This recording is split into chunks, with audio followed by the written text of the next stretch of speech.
우리에게 건강을 위해서 체온 유지도 중요하지만 영적 온도 매우 중요합니다. 그렇다면 어떻게 우리의 영적 온도를 적절하게 유지할 수 있을까? 우리의 영적 온도, 신앙의 온도를 올릴 수 있기 위해서는 바로 우리 안에 감사로 충만해야 된다고 하는 거예요. 감사의 크기에 따라서 우리의 신앙의 온도, 영적 온도가 올라가고 건강이 유지될 수 있기 때문입니다. 2024년 다니엘 기도회가 참 은혜 가운데 끝났습니다. 다니엘 기도회를 통하여 제가 받은 은혜가 참 많지만 특별히 잊을 수 없고 마음에 길이 남는 단 한 분을 뽑으라고 한다면 단연코 탈북 여성이신 정윤아 씨의 간증이 참으로 가슴 깊이 남습니다. 정윤아 씨는 북한의 고위 간부의 딸로 태어나서 그야말로 북한에서 금수저 중에 금수저로 태어났습니다.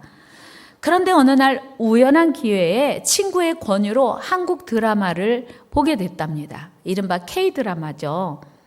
충격을 받고 야, 저게 한국이란 말이야? 저게 사실이라면 나 한국 갈 거야. 나는 어떻게든 한국 간다. 그러면서 그의 고백이 참으로 감동적인데요. 그리고 가슴 아픈 감동, 오래 남는 이야기 하나는 자기 의사와 상관없이 태어나 봤더니 북한이었다는 것이에요. 여러분 태어나기 전에 국적을 선택하셨나요, 스스로? 나는 우리 부모님, 어떤 부모님을 부모님으로 두기로 선택하셨나요? 아니요. 우린 태어나 봤더니 이렇게, 그 정윤아 씨 말로는요, 우리 대한민국의 전 세계 탑5 안에 들어간대요. 어떻게 태어나 봤더니 내 의지와 상관없이 우리는 대한민국, 자유 대한민국, 마음껏 하나님을 섬길 수 있는 대한민국에 태어났을까? 이것이 북한에서 태어난 사람들에게는 너무나 꿈에도 그리는 간절한 소원이라는 거예요. 여러분, 대한민국에서 태어난 것이 우리가 선택한 것이 아님에도 불구하고 우리가 대한민국에서 태어났으니 이게 얼마나 감사한 일이에요. 오늘 본문 1절에서 시인은 여호와께 감사하라는 말로 시작하고 있습니다. 한글 개역 성경에는 여호와께라는 말이 앞에 있습니다. 그런데 히브리 원문에는 감사하라 여호와께. 그러니까 감사가 더 전하고 싶은 메시지의 메인 메시지라고 하는 거예요. 이는 여러 가지 의미에서 생각해 볼 수 있지만 무엇보다 감사라는 것이 우리 삶과 신앙에서 얼마나 중요한 것인지를 깨닫게 됩니다. 오늘 본문에서 시인은 어떤 근거, 어떤 이유를 제시하기 앞서서 먼저 전제하기를, 명령하기를 여호와께 감사하라 여호와께. 그러니까 모든 이해 타산과 욕심과 욕망을 배제한 무조건적인 감사와 찬양을 하나님께 드리는 것이 성도의 올바른 자세다. 그리고 하나님께서 기뻐하시는 삶의 자세라는 것을 우리에게 말씀하고 있는 것입니다. 여러분, 지금 처한 환경과 형편 상관없이 무조건적으로 감사해야 하는 이유는 우리가 하나님의 백성 되었기 때문입니다. 특별히 오늘 본문 11절에서 시인은 이스라엘을 저희 중에서 인도하여 내신 하나님께 감사하라고 명령해요. 여러분, 이스라엘 백성들이 하나님께 감사해야 되는 이유는 애굽의 노예로 살던 그들을 출애굽시키셔서 자유인이 되게 하셨기 때문이에요. 그러니까 하나님의 은혜가 임하기 전에는 애굽의 종이었어요. 그런데 하나님의 은혜가 임한 후에는 자유인이 되었다는 겁니다. 여러분, 하나님께서는 무려 430년간이나 애굽의 종으로 살던 이스라엘 백성을 출애굽시켰어요. 마음껏 하나님을 찬양할 수 있게 하셨다는 겁니다. 그러기 위해서 하나님은 애굽 땅에 살고 있던 장자들을 어마어마하게 희생시키셨어요. 죽이셨어요. 짐승의 초태생도 다. 하나님은 이스라엘 백성들을 사랑하시기 위해서, 구원하시기 위해서, 출애굽시키기 위해서, 신분 바꿔주시기 위해서 어마어마한 일을 행하셨습니다. 이것이 하나님 앞에 은혜요, 감사할 일이요, 축복이라는 것입니다. 그러나 당시 이스라엘 백성들이 출애굽한 이후에 얼마 지나지 않아서, 물론 처음에 출애굽했을 때는 기뻐했어요. 감사했어요. 그런데 얼마 지나지 않아서 하나님을 원망하고 불평하기 시작했습니다. 왜요? 차라리 애굽에 있었던 게 낫네. 여긴 고기가 없잖아. 우리 고기 먹고 싶은데 우리 맨날 만나 먹어야 돼. 언제까지 만나 먹어야 돼? 사실은요, 애굽에서 이스라엘 백성들이 뭐 고기를 먹었고 뭐 여러 가지 음식을 먹었지만 그들은 신분이 노예였어요. 맛있는 거 많이 먹는 게 나은가요? 종이 나은가요? 이스라엘 백성들은 오직 하나님께 신음하며 기도했던 것이 자유 주세요, 출애굽하게 해주세요 였어요. 그런데 막상 출애굽하고 나니까 달라진 거예요. 마음이 달라졌고 생각이 달라졌고 기도가 달라진 거예요. 그리고 작은 불편함만 있어도 하나님을 원망하며 다시 애굽으로 돌아가면 좋겠다고 호소했습니다. 민수기 11장에 보면 농사하지 않고 하나님이 내려주시는 만나를 먹음에도 불구하고 만나 맛없어, 매일 먹으니까 맛없어, 냄새가 나, 우리 고기 먹고 싶어, 이렇게 말하는 거예요. 우리 민수기 11장으로 가봅니다. 시작. 그들 중에 섞여 사는 다른 인종들이 탐욕을 품음에 누가 우리에게 고기를 주어 먹게 하랴. 우리가 애굽에 있을 때는 값없이 생선과 오이와 참외와 부추와 파와 마늘들을 먹은 것이 생각나거늘 이제는 우리의 기력이 다하여 이 만나 외에는 보이는 것이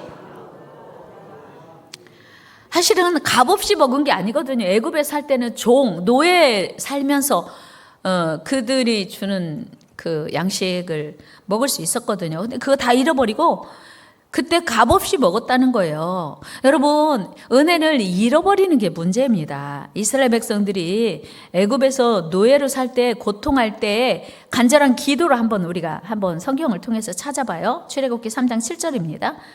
같이 읽어요. 여호와께서 이르시되 내가 애굽에 있는 내 백성의 고통을 분명히 보고 그들이 그들의 감독자로 말미암아 부르짖음을 듣고 그 근심을 알고 내가 내려가서 그들을 애굽인의 손에서 건져내고 젖과 꿀이 흐르는 땅 곧 가나안 족속, 헷 족속, 아모리 족속, 브리스 족속, 히위 족속, 여부스 족속의 지방에 데려가려 하노라. 이제 가라.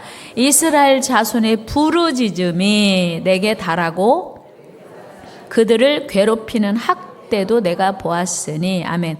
여러분, 이스라엘 백성들이요, 애굽에 사는 동안 어마어마한 고통을 받았습니다. 그런데 다 잊어버린 거예요. 출애굽한 지 얼마 안 돼서 다 잊어버리고 차라리 애굽에 가서 고기 먹고 사는 게 낫겠다고 하나님을 원망하는 겁니다.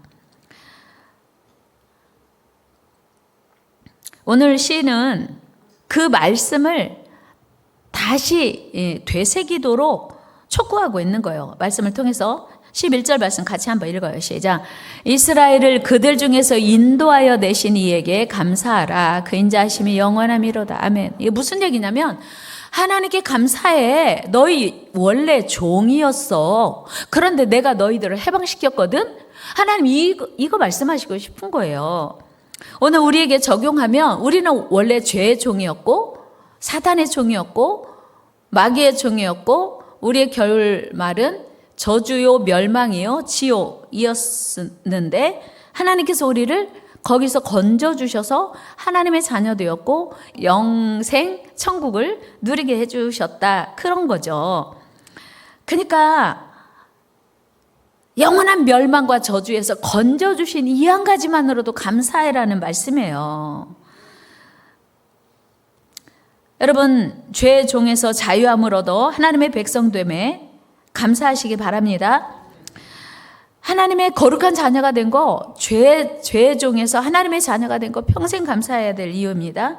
하나님이 아버지가 된 거 평생, 하나님이 우리 아버지가 되시는 거 평생 감사의 조건인 거 믿습니다.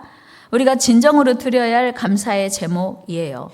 여러분, 사랑 많으신 우리 하나님의 능력은 무한하십니다. 이스라엘 백성들을 출애굽하신 걸로 하나님이 끝난 게 아니에요. 하나님 행하실 일은 또 있었어요. 여러분, 한 분 한 분에게도 죄에서 구원해 주시고 저주와 멸망에서 구원해 주신 게 끝이 아니고 하나님의 역사는 계속되는 줄로 믿습니다. 여러분, 한 분 한 분을 향한 하나님의 원대한 계획이 있어요. 옆 사람에게 이렇게 인사해요. 우리를 향한 하나님의 위대한 계획이 있습니다. 믿습니까?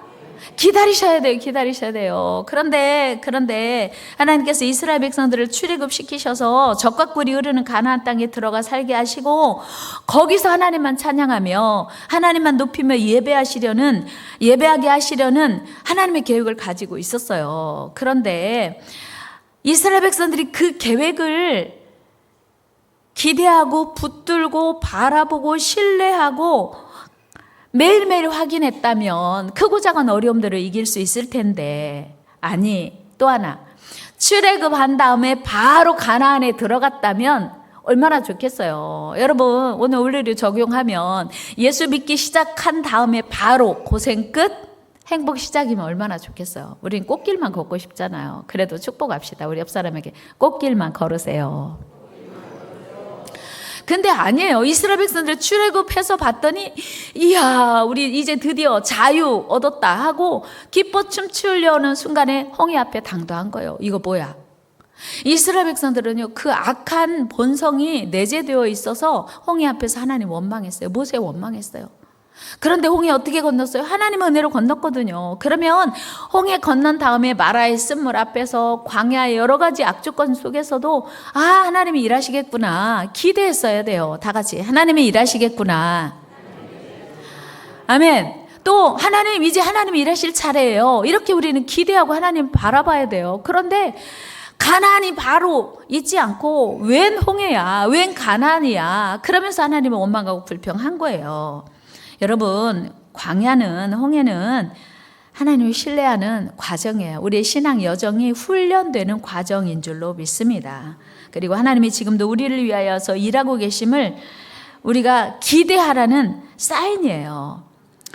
하나님은요, 이스라엘 백성들이 이렇게 말씀하세요. 너희가 나를 원망하는구나. 너희가 말한 대로 내가 행할게. 너희가 말한 대로, 너희들이 고백한 대로 내가 행할 거야. 너희가 하나님을 신뢰하지 않고 원망했구나, 불평했구나. 내가 그렇게 내 귀에 들린 대로 내가 시행할 거야 라고 말씀하시거든요. 우리 민수기 14장 28절 읽어요. 시작. 그들에게 이르기를 여호와의 말씀에 내 삶을 두고 맹세하노라. 너희 말이 내 귀에 들린 대로 내가 너희에게 행하리니. 아멘. 하나님 감사합니다. 하나님 날 위하여 놀라운 일 행하실 걸 믿습니다. 그렇게 말하면 하나님이 들으시고 그렇게 우리 삶을 이루어 주신대요. 그런데 하나님은 죽으셨나 봐, 돌아가셨나 봐요. 하나님은 날 미워하세요. 하나님 왜 그러세요? 하나님 섭섭해요. 이렇게 우리가 말하면 우리가 말한 대로 하나님이 이루신다는 거예요. 여러분, 우리의 말이 중요합니다. 하나님을 신뢰하고 기대하고 하나님을 인정하고 하나님을 선하심을 우리가 기대하며 나아가는 저와 여러분 되기를 축복합니다. 그런데 하나님을 의심하고 원망하고 불평하고 무너지고 그럴 때 우리의 입술뿐만 아니라 우리 입술의 말뿐만 아니라 마음의 생각도 하나님은 다 아시고 연락하시고 행하신다는 거예요. 시편 19편 14절 말씀 읽어요. 시작. 나의 반석이시여 나의 구속자이신 여호와여 내 입의 말과 마음의 묵상이 주님 앞에 연락되기를 원하나이다. 아멘. 무슨 뜻이냐면 우리가 내뱉는 말, 고백하는 말뿐만 아니라 중심 깊이 묵상하는 내용도 하나님 다 연락하신대요. 그러니까 마음과 생각까지도 흠없이 온전히 하나님의 기쁨 되기를 축복합니다. 그래서 하나님을 신뢰해야 돼요. 따라서 우리는 하나님께 그동안 베풀어 주신 은혜에 감사해야 해요. 그리고 앞으로 베풀어 주실 은혜를 기대하며 감사해야 돼요. 베풀어 주신 은혜에 감사하고 베풀어 주실 은혜를 기대하며 감사하는 저와 여러분 되기를 축복합니다.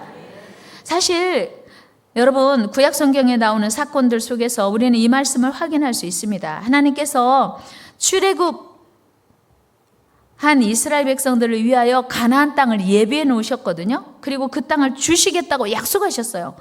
그럼에도 불구하고 이스라엘 백성들은 하나님의 말씀을 신뢰하기보다 자신들의 눈에 비친 환경을 바라보면서 하나님의 약속이 실현 불가능한 일로 여기며 의심하고 불평했습니다. 가나안을 정탐하고 돌아온 12명의 정탐꾼 중에서 10명, 무려 10명. 12명 중에서 10명이 갈 수 없어. 우리는 그 땅에 갈 수 없어. 이렇게 부정적인 보고했습니다. 그 보고를 들은 이스라엘 백성들이 하나님을 원망하고 불평했죠. 그리고 그들은 그 땅에 안타깝게도 단 한 명도 들어가지 못했어요. 가나안 땅을 탐지하고 돌아와서 맞아, 환경은 우리가 가기에 쉽지 않아. 그러나 하나님이 우리와 함께 하시면 우리 넉넉히 갈 수 있어라고 긍정적 보고를 한 여호수아 갈렙만 출애굽 1세대 중에서 가나안 땅에 들어가 정착한 사람 유일하게 2사람이에요. 누구예요? 여호수아와 갈렙. 그들은 하나님의 일하심을 믿었거든요. 우리 민수기 14장 35절 말씀 읽어요. 시작. 나 여호와가 말하였거니와 모여 나를 거역하는 이 악한 온 회중에게 내가 반드시 이같이 행하리니 그들이 이 광야에서 소멸되어 거기서 죽으리라. 다 출애굽 1세대 다 광야에서 죽었어요. 뭐 하다가? 원망하다가? 뭐 하다가? 불평하다가? 같이 해요. 원망하면 다 죽는다. 불평하면 다 죽는다.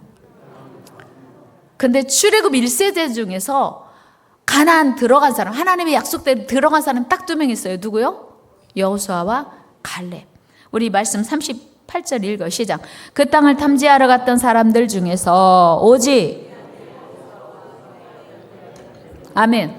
다 죽은 게 아니에요. 분명히 산 사람도 있고 죽은 사람도 있어요. 무엇으로 갈라요? 하나님을 신뢰하고 감사한 사람은 살고 원망하고 불평한 사람은 죽었다는 것을 성경 우리에게 증언해줘요. 감사해야 될 이유예요. 우리 감사합시다. 감사합시다. 여러분, 우리는 이스라엘 백성들처럼 속으면 안 돼요. 하나님의 신실하심을 믿고 오늘도 감사로 나가시기 바랍니다. 우리 믿음의 생활하면서도요, 속지 말아야 돼요. 마귀는요, 우리에게 감사할 수 없는 조건만 자꾸 얘기해요. 너 이것도 힘들잖아. 너 이것도 어렵잖아. 너 기도했는 응답 안 됐잖아. 하나님 너를 사랑하셔? 하나님 원망해. 욥의 부인처럼 하나님을 욕하고 죽어. 차라리. 이렇게 마귀가 오늘도 계속 우리를 속여요. 그래도 우리는 속지 말고 감사합시다. 감사합시다. 하나님의 약속을 믿는 자는 감사할 수 있어요. 여러분, 우리가 기억해야 할 것은 우리 인생 여정에 약속의 땅 가나안에 이르는 여정에 반드시 홍해도 있고 광야도 있어요. 옆 사람에게 알려드려요. 반드시 홍해도 있고 광야도 있습니다. 기억해야 돼요. 우리가 하나님을 믿음에도 불구하고 홍해도 있고 광야도 있어요. 그때 흔들리지 말아야 돼요. 흔들리면 속는 거예요. 고난의 여정에서도 마침내 이기게 하실 하나님을 신뢰하며 우리는 감사해야 합니다. 우리 신앙생활을 한 줄로 표현하라고 하면 우리의 신앙생활은 광야예요. 광야. 출애굽은 예수 믿기 시작한 거고, 그리고 우리의 신앙생활의 여정은 광야예요. 당연히 힘들죠. 당연히 어렵죠. 당연히 고통스럽죠. 그럼에도 불구하고 넘치는 감사로 홍해를 통과하고 광야도 통과하시기 바랍니다. 홍해를 잘 통과합시다. 광야를 잘 통과합시다. 감사는 하나님의 소원이요. 하나님의 영광 받으시는 일입니다. 감사로 제사를 드리는 자가 하나님을 영화롭게 한다 말씀하시잖아요. 감사는 우리의 신앙의 온도, 영적 온도를 높이는 일이요. 영적 면역력을 높이는 일입니다. 감사가 충만하면 어지간한 시험 다 이길 수 있어요. 여러분, 왜 시험에 넘어집니까? 감사를 잃어버렸기 때문이에요. 영적 면역력이 낮아졌기 때문이에요. 영적 체온이 저체온증을 앓고 있기 때문이에요. 여러분, 감사가 약해지면 면역력이, 영적 면역력이 약해지고 각종 영적 병에 노출됩니다. 여러분, 성경에 나오는 인물 중에 구약에서 가장 감사 많이 한 사람이 누구게요? 구약에서 감사를 가장 많이 한 사람? 다윗. 신약에서 감사를 가장 많이 한 사람 누굴까요? 사도 바울. 그러면 우리가 생각해봐요. 다윗의 일생이, 사도 바울의 일생이 순탄했나요? 늘 룰루랄라 행복한 삶이었나요? 아니에요. 다윗은요, 정말 죽을 고비, 그냥 사울에게 쫓기면서 어마어마한 고통을 많이 겪었습니다. 그야말로 인생이 광야였어요. 그런데 어떻게 감사할 수 있어요? 하나님을 신뢰하니까 감사할 수 있었어요. 사도 바울도요, 고린도후서 11장에 보면 어마어마한 고통을 복음 전하다가, 사도행전에 보면 사울을 죽이기로 결사대가 조직이 돼서 사울을 죽이기 전까지는 먹지도 않고 잠도 안 자겠다는 아주 사울 한 사람 죽이기로 작정한 결사대가 있었다니까요. 그러니 사울이 얼마나 고통스러웠겠어요. 그리고 복음 전하면서 땅끝까지 복음 전하는 게 자기 사명이라고 해서 그 사명 감당하다가 죽을 뻔한 적이 한두 번이 아니에요. 그럼에도 불구하고 바울이 옥중에서 수감된 중에 밖에 있는 성도들에게 항상 기뻐하라, 내가 다시 말하노니 기뻐하라, 범사에 감사하라고 말할 수 있었던 것은 하나님을 신뢰했기 때문이에요. 하나님이 얼마나 크신 분인지, 하나님의 사랑이 얼마나 크신 분인지 그는 알았기 때문이에요. 우리도 이 믿음으로 고난 중에 감사할 수 있기를 축복합니다. 감사는 조건이 아니라 믿음입니다. 감사는 순종이에요.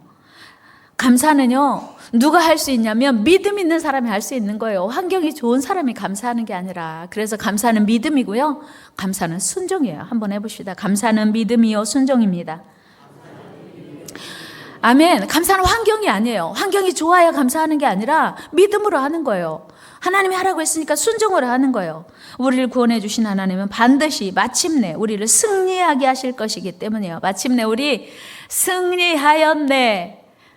그날 하나님 앞에 서는 날, 그 영광의 찬송을 부를 날 기대하면서 고난 중에도 감사하시기를 축복합니다.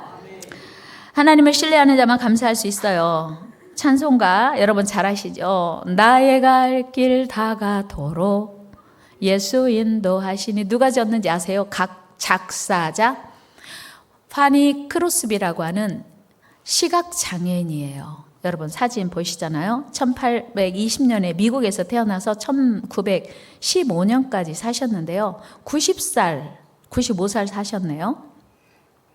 이분이 생후 6주 만에 치료를 잘못해서 그만 실명을 하게 됐어요. 그런데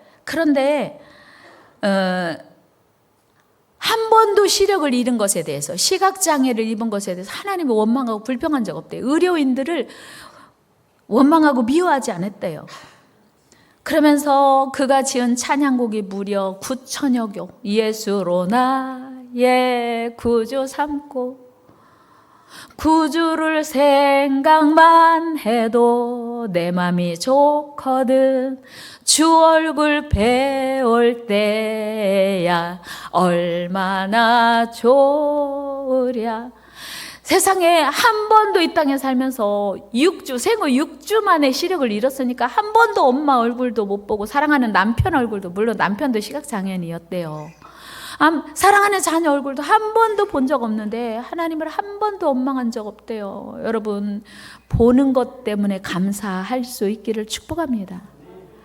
내가 말할 수 있는 것 때문에 여러분 감사하시기를 바랍니다. 들을 수 있어서 감사하시기 바랍니다. 오늘 걸을 수 있어서, 아니 오늘 살아 있어서 감사하시기 바랍니다. 이 크로스비가요, 육신의 시력을 잃은 대신 영적 시력을 얻었다고. 그러니까 육신의 시력이 그러니까 장애인들은요, 뭔가 장애를 입는 대신 다른 게 발달한대요. 육신의 시력을 잃은 대신 영적 시력을 얻은 것에 대해서 그렇게 감사했다고 해요. 그는 이런 고백도 했습니다. 하늘나라에서 처음으로 볼 분이, 천국은 장애가 없잖아요. 새로운 몸으로 부활하니까. 그래서 내가 천국 가면 처음으로 내 눈으로 확인할 수 있는 분이 예수님의 얼굴일 것이 기대돼서 기쁘다고. 와, 진짜 대단한 믿음 아닙니까? 여러분, 우리 구원의 하나님께 감사합시다. 우리 아버지 되신 하나님께 감사합시다. 감사가 넘치면 영적 건강이 넘쳐지고요, 면역력이 넘쳐지면서 믿음이 커지는 거예요. 여러분, 감사는 환경 때문에 못하는 게 아니라 믿음이 약해서 못한다는 거 기억하시고, 넘치는 감사를 이 아침에 회복하는 은혜가 있기를 주의 이름으로 축복합니다.